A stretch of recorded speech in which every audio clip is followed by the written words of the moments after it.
Neste momento, se você quiser falar com 450 mil pessoas que são fãs de automóvel e que podem ser o potencial comprador de um carro da Fiat, eu não vou usar uma revista, eu vou usar um post dentro da página do Facebook. O vídeo continua, pra gente, continua sendo a melhor forma de você contar uma história. De longe a melhor forma de contar uma história. Não existe outra forma tão envolvente, tão bacana, porque a coisa interativa é muito legal, mas tem uma hora que ninguém quer interagir com nada.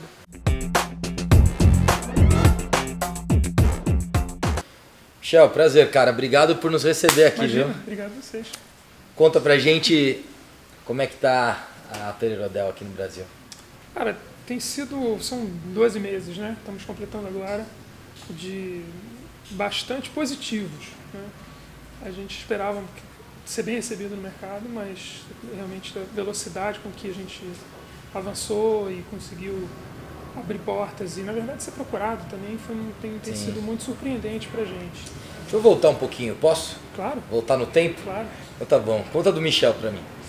Cara, eu comecei a trabalhar com... Eu sou um cara que vem de internet, na verdade. Então eu venho de desenho industrial, depois eu fui fazer uma especialização em mídias interativas em Nova York, meados da década de 90, quando a internet comercial estava aparecendo. Tinha 10 anos, então. Por aí, 11.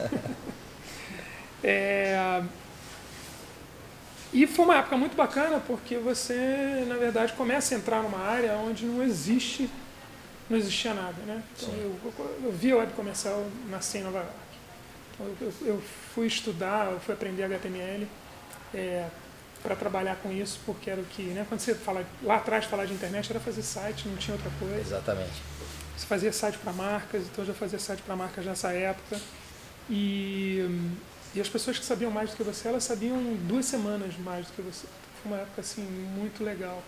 Eu voltei para o Brasil logo depois que eu terminei o mestrado, justamente entendendo que isso era uma coisa que ia mudar o mundo de uma forma geral, e eu queria estar aqui no país, ajudando a construir o mercado brasileiro com esse conhecimento. Fui parar em publicidade nos anos 2000, publicidade digital, vindo do digital, então eu era um cara de produto, eu fui da Globo.com, ajudei a montar a Globo.com no Brasil, né? Enfim, e vim para a DM9 em São Paulo em 2000, quando estava no auge da bolha, né? Assim, prontinha para estourar. Estourando.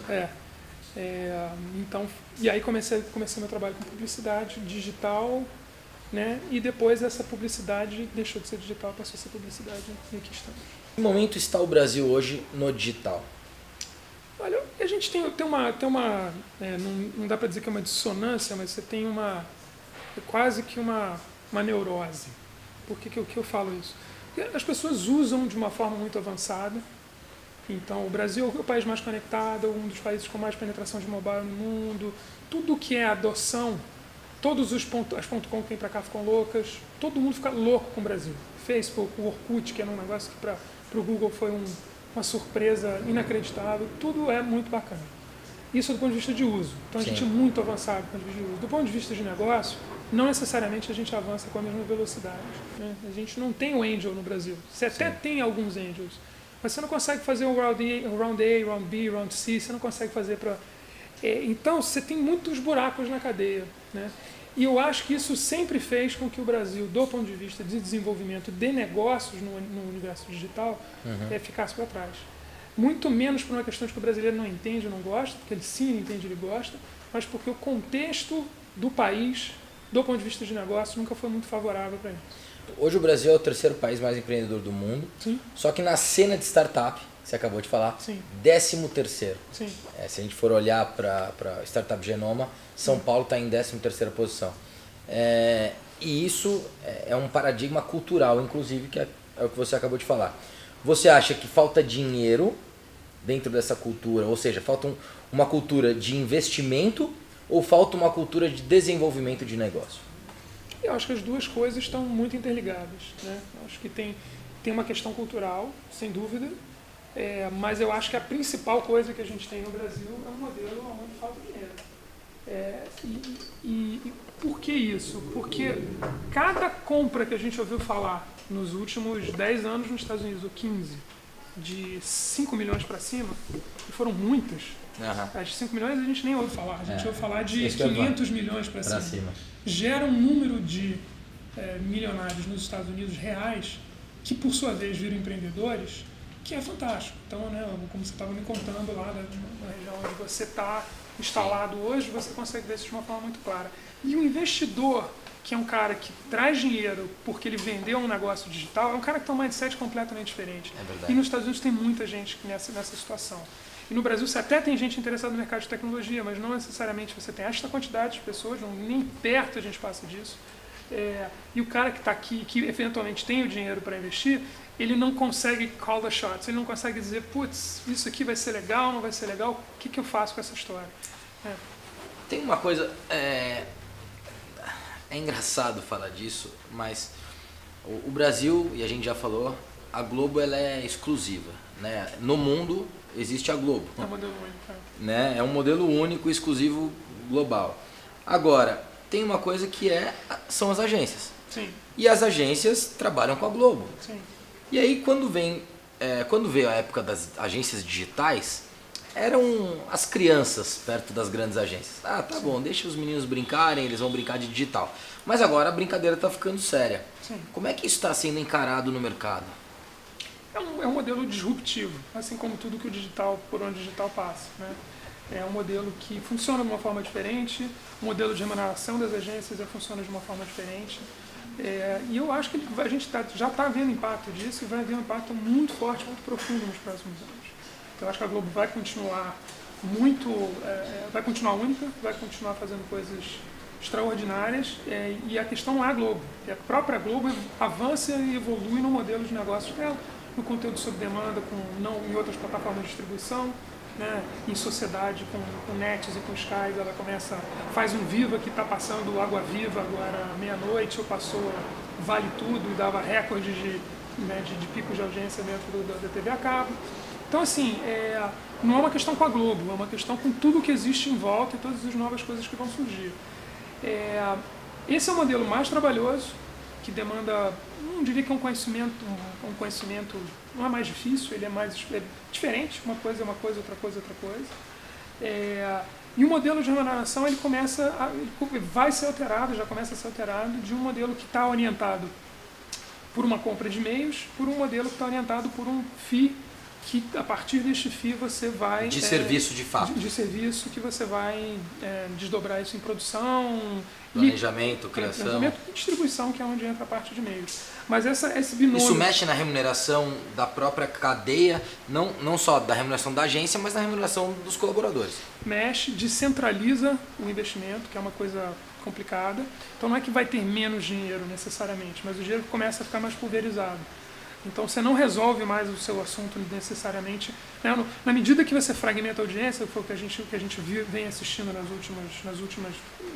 última década e meia, você não consegue mais resolver o seu problema de comunicação ou alcance que você precisa para uma determinada mensagem com poucos veículos ou poucos canais. E acertar é mais difícil também. E acertar é mais fácil. Acertar é muito mais fácil hoje em dia. Não era mais fácil colocar todo o dinheiro lá na Globo e tudo dava certo? Vamos até separar a discussão de Globo, porque... Assim, vamos colocar a televisão. A gente sempre falou de meios massivos, e diz assim, não, com meio massivo eu desperdiço 50% do que eu estou colocando, eu só não sei qual 50% eu estou desperdiçando. Né? A verdade é que quando você pega um investimento e coloca ele em meio massivo, você fala com todo mundo. Isso funciona muito bem, mas hoje você pode falar, não, eu preciso vender especificamente uma panela de aço, de alta duração. Você tem um analytics muito mais... E preciso vender 3.000 unidades dessa panela no mês, e você vai exatamente nas 15 mil pessoas que poderiam comprar as 3.000 panelas, e você vende. O problema é que toda esta dinâmica, ela tem que reformatar o modelo econômico dessa história. Porque ao mesmo tempo pode ser mais preciso, mas é mais caro eventualmente você falar com 15 mil pessoas do que falar com 15 milhões. Porque o caro do ponto de vista de horas homens trabalhadas. Né? Sim, sim. É curioso isso.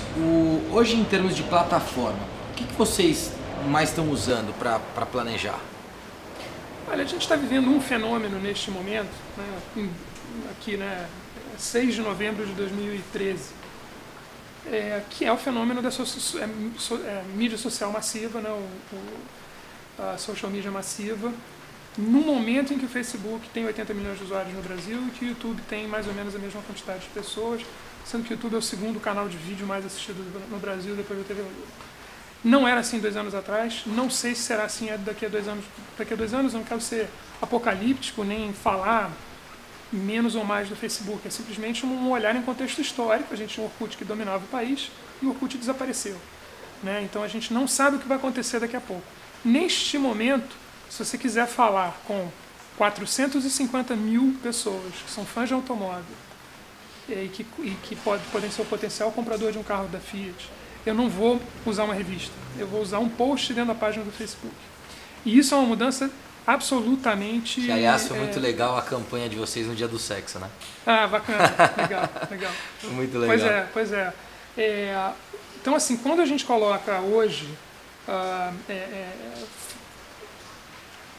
promove conteúdo dentro de uma plataforma dessa, eu consigo falar com centenas de milhares de pessoas, e aí muda a dinâmica. Porque antes, assim, a Veja é uma revista que tem em circulação, se não me engano, 1,2 milhões de exemplares.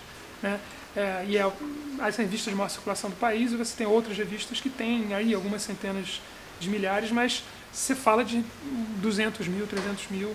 Né? E quando a gente fala de fazer mídia impressa, você pensa, não, mídia impressa, eu vou lá, vou fazer uma foto, eu vou produzir, vou fazer um casting, estúdio, direção de arte. Quando você pensa num post de Facebook, você diz assim, não, os meninos da social media tomam conta. Sendo que aquele post hoje fala com muita gente, fala com mais gente, e mais dentro do target. Então essa é uma dinâmica que muda tudo. Porque agora, se você não quiser fazer nada especial, você já pode pensar que Facebook tem mais alcance massivo do que revista, então é um print, agora está no Facebook.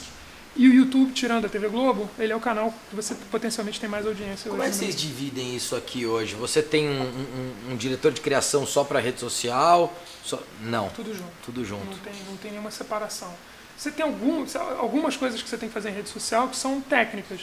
Puxar relatório, gerenciar o canal do ponto de vista de entrar nos analytics, subir o post. Isso é feito. Aí sim você tem alguém específico. Aí você tem alguém específico de um analista de rede social.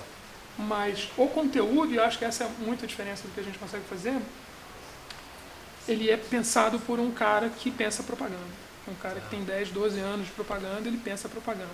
E aí quando você tem, então a gente fala assim, o anúncio de oportunidade, ele não, quando o Papa esteve aqui no Brasil, que escolheu um carro da Fiat, não foi uma coisa assim que ninguém vai lá e diz pro Papa, pô, vamos combinar aí o negócio, os carros, isso acontece, né? Várias empresas ofereceram, ele escolheu a Fiat pela também proximidade com a Itália, óbvio. Claro.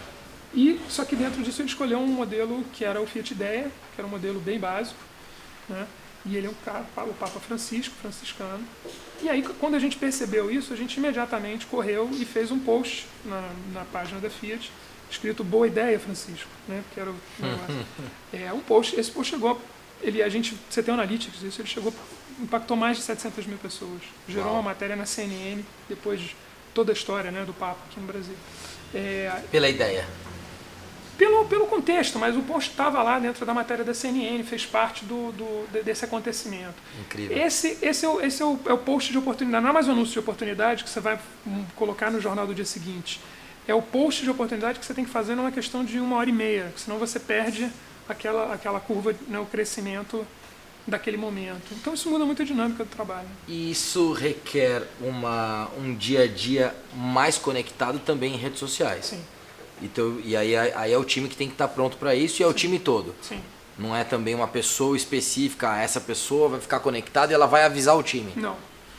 Entendi. O time é o time que está aí, que eu estava falando, né? Se você entrar em qualquer agência hoje de São Paulo, ou em qualquer cliente, você tem empresas ainda que proíbem redes sociais, não vou entrar nessa questão, mas vai estar todo mundo ligado o dia inteiro no Facebook. Claro. A diferença é se o cara tá pensando aquele canal como forma de comunicação, ou se ele está pensando aquele canal como forma de lazer e de estar em contato com os amigos. O Michel, tem uma questão que é a questão burocrática do Brasil. Eu tive na Perodel em São Francisco, agência também super premiada esse ano, super bacana, mas ao mesmo tempo ali existe um formato de burocracia. O Brasil ele tem outro formato de burocracia. Como é que isso influencia no dia a dia dessa dinâmica de 1h30 num post, por exemplo? Essa burocracia. Você diz um fluxograma de aprovação, por exemplo. Exatamente. Varia muito de cliente para cliente. E acho que tem clientes que estão mais preparados e clientes que estão menos preparados. Então, a vantagem é que quando, né, como é que a gente avança e como é que a gente começa a nossa relação com os nossas relações de trabalho com os nossos clientes. É feito de uma forma muito digamos assim, de vontade dos dois lados. Né? Assim, você tem abordagens comerciais, pô, preciso vender água, uma máquina de água filtrada. Você bate lá de porta, todo mundo precisa beber água, bate de porta em porta, você precisa de uma água, trabalha com água. A gente faz as coisas que a gente faz, a gente conta para o mercado as coisas que a gente está fazendo e as pessoas, né, eventuais empresas interessadas, eu digo as pessoas, são pessoas aqui, são pessoas do lado de lá. Eventualmente nos procuram, se tem um timing, se encaixa, a gente conversa e se dá um fit mental, digamos, né, do ponto de vista de ideias, a gente avança do ponto de vista de negócios. Uma relação muito... Este tipo de relação de confiança, ela é a base para você ter esse tipo de agilidade. Entendi. Então, digamos, todos os nossos clientes e aí, como é que você estão cobra prontos, esse post? Como é que eu cobro o post? Tá num feed Sim. mensal. Tá num feed mensal. Entendi. E aí isso não está estipulado, olha, eu tenho que ter a ideia quando o Papa vier para o Brasil. Não. Tá, Você... digamos, a gente cuida da reputação e da presença dessas marcas nos canais sociais. Isso é uma parte do que a gente faz para eles. Para alguns clientes é a totalidade, para alguns clientes é uma parte. Tá. Né? Porque é o coração da comunicação. Claro. Claro que depois vai ter uma revista, ou vai ter uma TV, ou vai ter uma mídia exterior, mas assim, o coração da comunicação das marcas hoje acontece nas redes sociais. De novo, hoje, 6 de novembro de 2014, pode ser de 2013, pode ser que do ano que vem a gente se sente aqui e diga, putz, a Facebook mudou. Agora virou Extra Book, e a gente vai estar falando de outra coisa. Virou hands-on, por exemplo. Virou hands-on, por exemplo. Vídeo, como é que vocês estão pensando no vídeo? Eu sei que vocês focam muito em branded content, então é o conteúdo aliado à marca, e vídeo é algo que está chegando a 7% esse ano no digital e que vai chegar a 50% em 2017. Como é que vocês estão programando isso, planejando isso? O vídeo continua, pra gente, continua sendo a melhor forma de você contar uma história. De longe a melhor forma de contar uma história. Não existe outra forma tão envolvente, tão bacana. Porque a coisa interativa é muito legal, mas tem uma hora que ninguém quer interagir com nada. Eu vou religiosamente ao cinema 2 vezes por semana. A gente larga as crianças com a babá lá, com eu e a minha esposa. A gente vai 2 vezes por semana ao cinema e a gente vê mais uma quantidade de vídeo em casa. E eu falo vídeo porque pode ser gravado, pode ser Netflix, pode ser Apple TV, pode ser alguma coisa que está passando. Tá? Então, vídeo, eu acho que é uma coisa que não muda. Eu acho que a gente continua adorando o vídeo. Não é à toa que o YouTube tem o tamanho que ele tem. No momento em que você consegue tirar, né, e essa é uma conversa que eu estava tendo com um dos meus clientes, com o Thiago da Fiat, no momento que você tira o conteúdo, que você acrescenta ao conteúdo que você usa em meios massivos, tem uma limitação de tempo porque precisa encaixar numa grade, e leva ele para um ambiente como o YouTube, a tua limitação ela desaparece.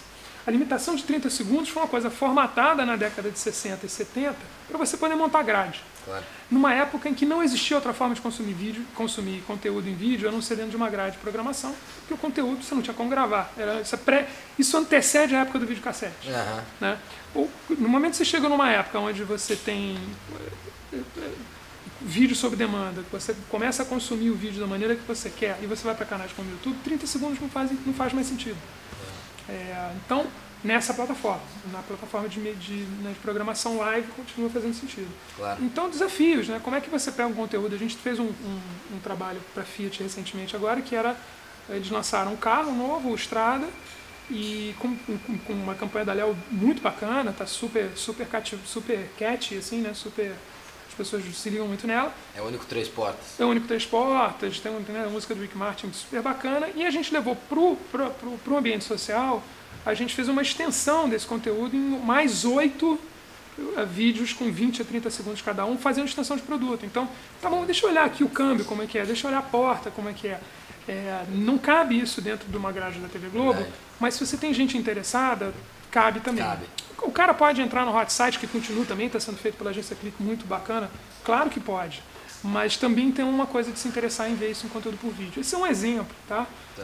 Acho que assim, tem N exemplos já feitos nos Estados Unidos, né? Que você pode ver tanto do lado da ficção, como é feito pela Intel, ou quanto do lado das histórias de vida, como é feito por Skype. Então, assim, é um ambiente riquíssimo, né?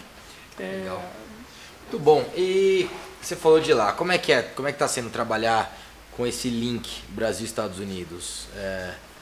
Olha, é muito bom, tem épocas que são... Tem épocas que Porque na verdade aqui foi o contrário, né? Tem agências brasileiras que tiveram agências, enfim, globais investindo aqui e elas se tornaram parte de um grupo. Isso. Mas no caso de vocês não, é uma agência de lá que veio para o Brasil, né? Sim, então é uma experiência diferente. Sim.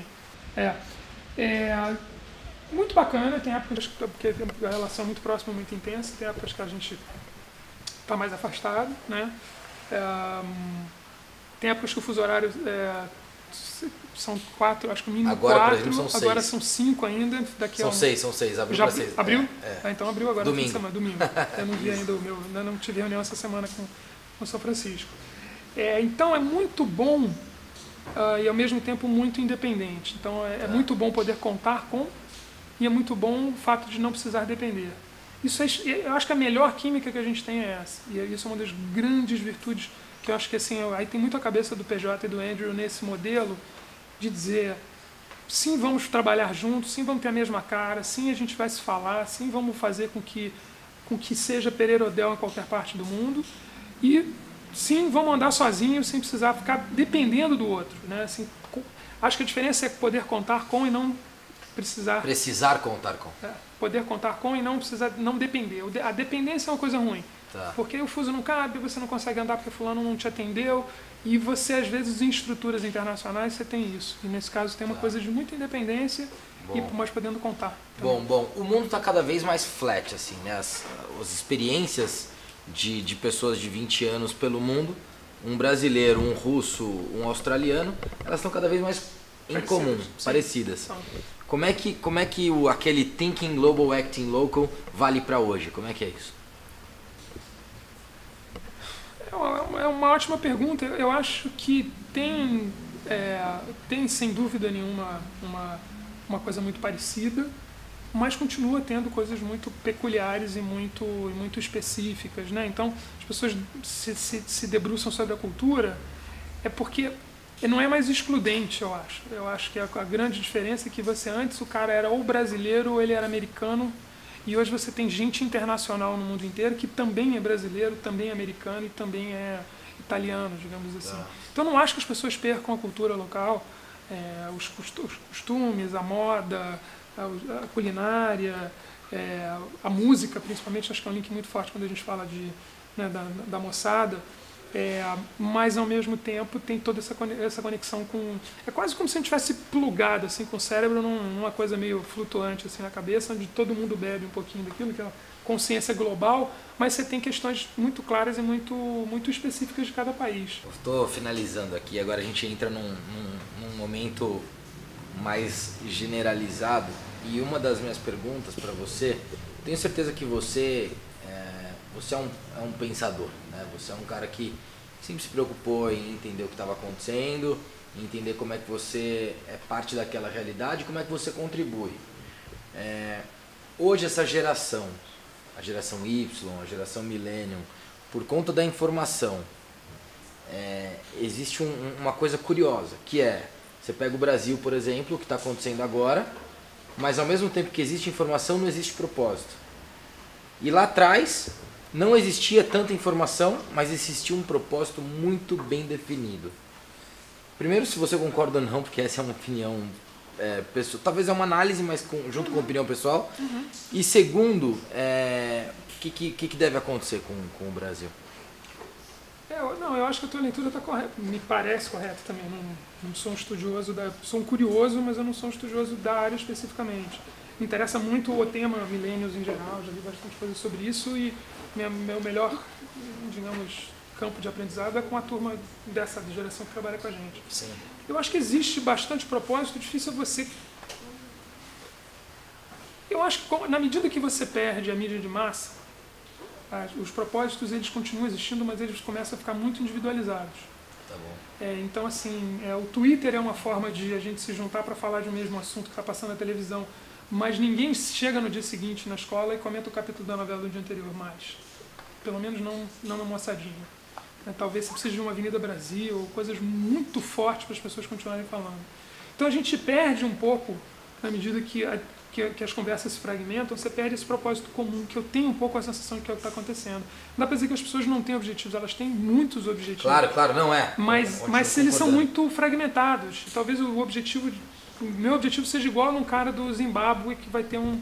Né? Então, são como se fossem comunidades que vão se formando, que estão geograficamente distantes.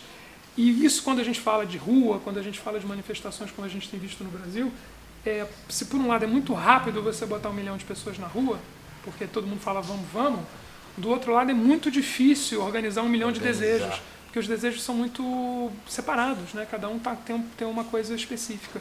E eu acho que isso é muito um reflexo dessa questão de cultura fragmentada que a gente está vivendo hoje em dia. Curioso.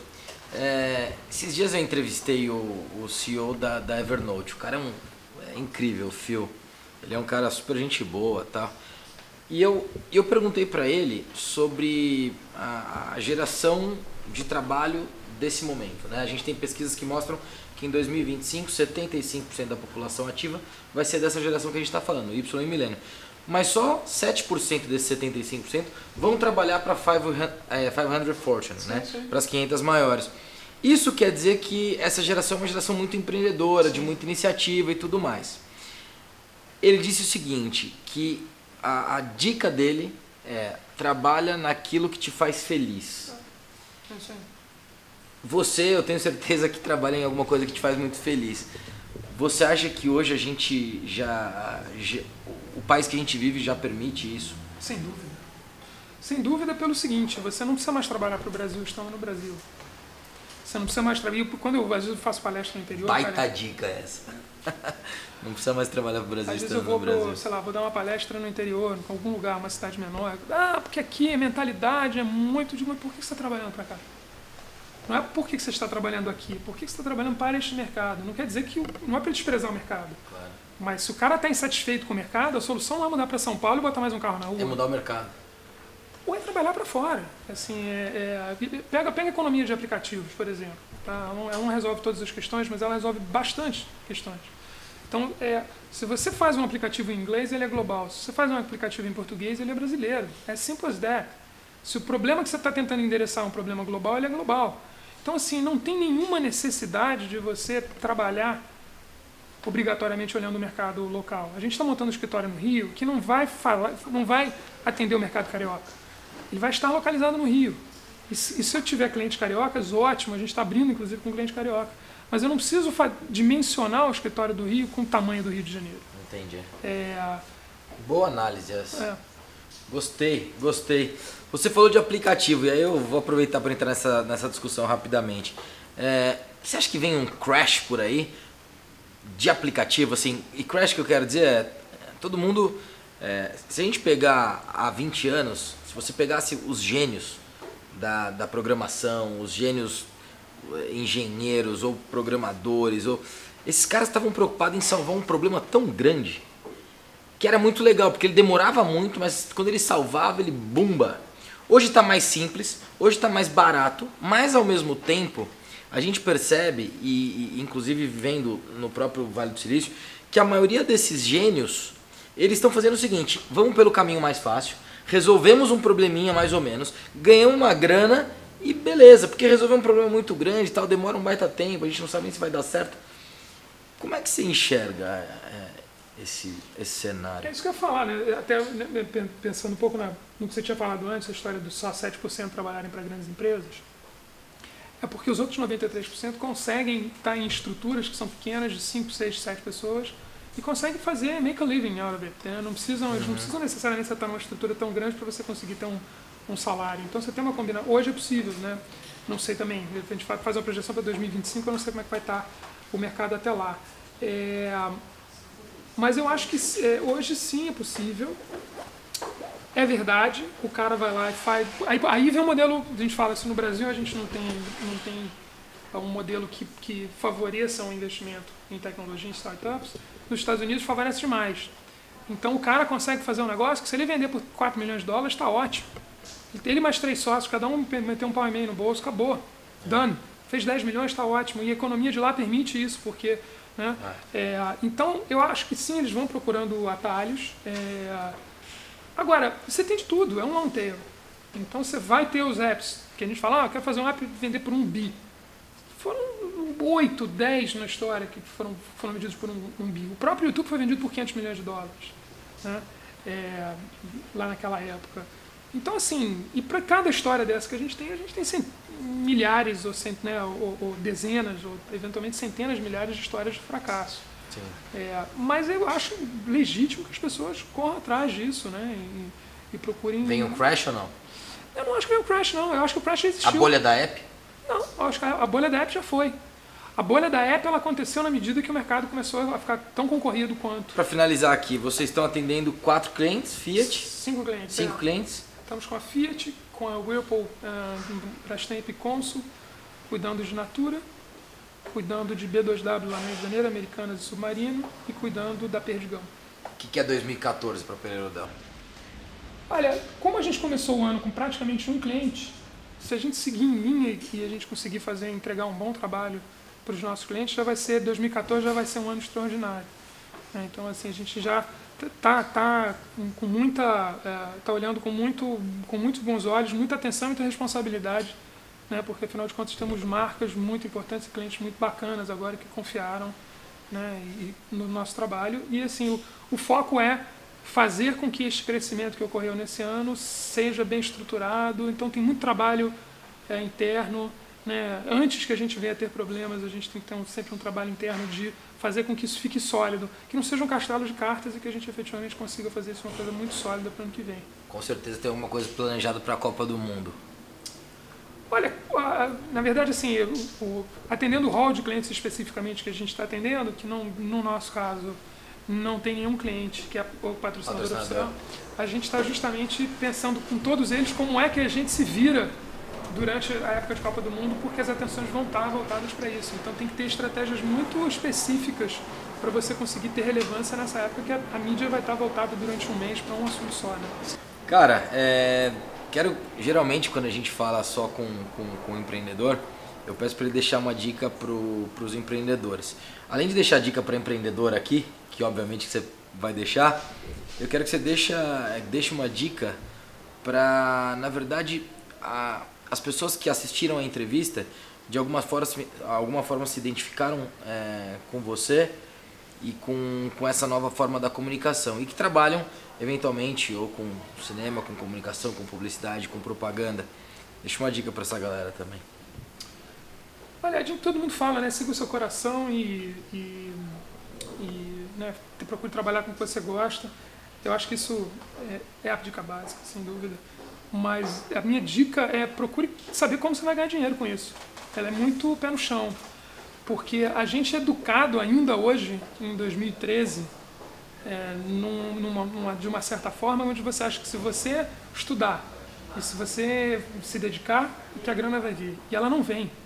As grandes histórias de sucesso que a gente tem financeiras são histórias... E também não é, eu vou ficar só focado em dinheiro. Né? A gente também tem preconceito com isso. O Brasil, inclusive, é um país que tem muito preconceito com sucesso. Verdade. O rei do camarote, que a gente estava falando essa semana, independente do que o cara faz com o dinheiro dele ou não, se é uma história verdadeira ou não, é uma coisa de, pô, o cara, né, se ele tem que estar exibido ou não, é uma coisa de, poxa, como é que a gente tem quase um preconceito com sucesso. Não pode ter preconceito com sucesso. Mas também, né, não pode deixar isso subir a cabeça. Então, assim, é achar o que gosta, sem dúvida, mas precisa pensar formas de ganhar dinheiro, porque senão você tem esse exército de startups que você tem aí, que o cara tem uma ideia brilhante, isso é muito legal. Quanto você vai ganhar dinheiro com isso? Ah, depois eu penso nisso. Obrigado. Que time você torce? Sou Fluminense, no Rio de Janeiro. Fluminense. Acabou de me ligar um cara super tricolor agora, chama Daniel, inclusive. Ah, é? Daniel Rualen. Eu vou mandar o vídeo pra ele assistir. E, cara, esse cara, ele é muito, muito, muito tricolor. E ele ligou pra me encher o saco, inclusive, falar que o Corinthians tá mal. Eu sou corintiano. Não sei que ele tá falando do Fluminense, mas tudo bem. Bom, prazer, cara, estar com você. Muito obrigado. Sucesso pra Pereira Odell aqui no Brasil. Obrigado pra gente. E a casa tá incrível. A casa tá incrível. Obrigado. Muito legal. Quem não conheceu ainda, vem aqui conhecer. Obrigado e ó, hands on. Hands on. Valeu, vambora. Vejo vocês no próximo round. Até mais.